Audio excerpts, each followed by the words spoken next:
حضرت عمر فاروق کا معمول تھا کہ آپ رات کو گشت کرتے تھے۔ ایک رات ابن عباس کے ساتھ گشت کو نکلے، شہر سے باہر نکل گئے۔ ایک جھونپڑی سے بچوں کے رونے کی آوازیں آ رہی تھی۔ آپ اس طرف چل پڑے۔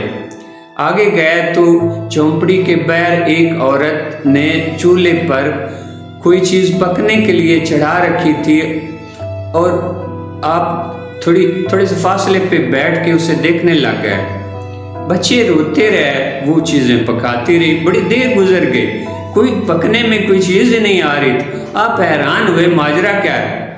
آپ گئے اور اس عورت کو کہا، بہن میں بڑی دیر سے دیکھ رہا ہوں، آپ کوئی چیز پکا رہی ہیں، پک نہیں رہی، بچے رو رہے ہیں، کیا ماجرا ہے؟ اس نے کہا، بھائی پکنا کیا ہے، اس میں تو میں نے پتھر ڈالے ہوئے، پانی میں پتھر ڈال کے پکا رہی، تو وہ کیا پکنے ہیں؟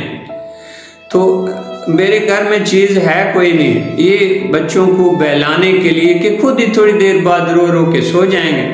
آپ نے کہا، بہن آپ نہ تھوڑی دیر انتظار کریں، میں واپس آتا ہوں۔ اب وہاں سے چل دیے، ابن عباس کو ساتھ لے کر گئے اور ایک بوری سامان کی اپنے کندھوں پہ اٹھائی اور ابن عباس کے ساتھ آ رہے ہیں۔ تو ابن عباس نے کہا کہ یہ مجھے دے دیں، اب آپ تھک گئے راستے میں اٹھا لیتا ہوں۔ آپ نے کہا، ابن عباس کیا آپ میرا بوجھ گناہوں کا اٹھائیں گے قیامت کے روز؟ اور اس طرح آپ نے لے کر وہ سامان آئے اور آپ نے اس عورت کی مدد کی اور کھانے پینے کی چیزیں بنائیں اور بچوں کو کھلائیں۔